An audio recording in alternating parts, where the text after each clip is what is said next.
আল্লাহ পাক একা ছিলেন, কোনো কিছু ছিল না, আল্লাহ একা ছিলেন।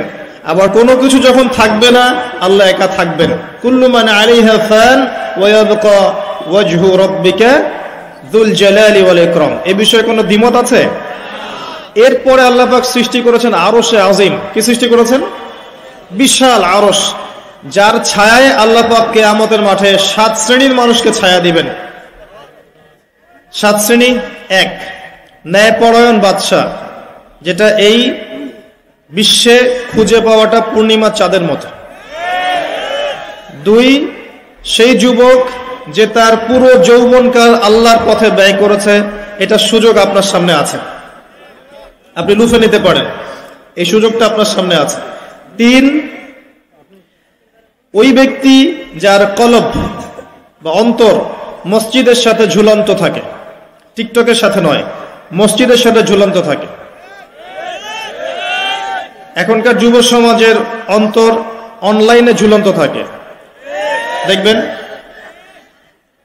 4, ওই দুই ব্যক্তি, যেই দুই ব্যক্তি পরস্পরকে শুধুমাত্র আল্লাহর জন্য ভালোবাসে। এখানে বয়ফ্রেন্ড গার্লফ্রেন্ড সম্পর্ক বোঝানো হয়নি, এই দুনিয়ার স্বার্থে জর্জরিত ভালোবাসার বাইরেও ডিভাইন একটা ভালোবাসা আছে, সেটা হচ্ছে আল্লাহর জন্য ভালোবাসা। আর যখন আপনি কাউকে আল্লাহর জন্য ভালোবাসবেন, তখন আপনি কষ্ট পাবেন না ইনশাআল্লাহ। যখন আপনি ভালোবাসার মানুষের কাছে কিছু প্রত্যাশা করবেন, তখন আপনি কষ্ট পাবেন পদে পদে। আল্লাহর জন্য ভালোবাসেন মানুষকে, আপনি কষ্ট পাবেন না ইনশাআল্লাহ তাআলা। 2 ব্যক্তি যারা পরস্পরকে আল্লাহর জন্য ভালোবাসে, আরো সে ছায়া ছায়া পাবে। 5, ওই যুবক যাকে কোনো সুন্দরী নারী আহ্বান করেছে জেনার জন্য, কিন্তু সেই যুবক বলেছে আমি আল্লাহকে ভয় করি, যেটা এই জেনারেশনের মধ্যে খুঁজে পাওয়া দুষ্কর। বরং তারা উল্টা প্রত্যাশায় থাকে যে কখন কোনো মেয়ে আমাকে প্রপোজ করবে। তারা ইউসুফ নয় আলাইহিস সালাম।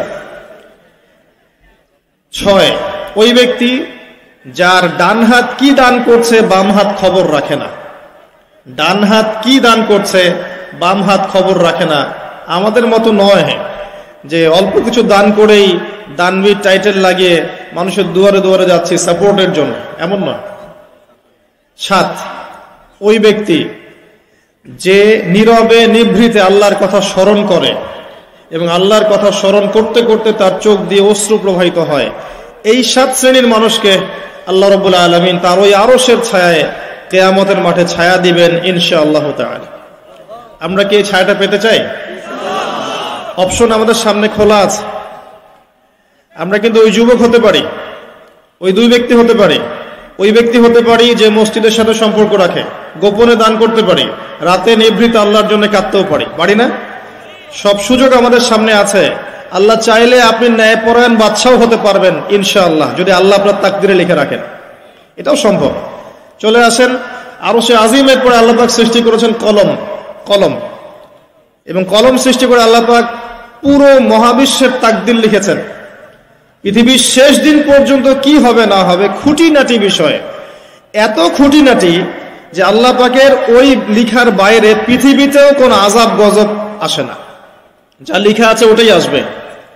পৃথিবীতে যা আসছে, যে আযাব, যে বিপদ, যে বালা মুসিবত গুলো আসছে আসমানি এবং জমিনের, এগুলোও আল্লাহর কাছে লেখা আছে।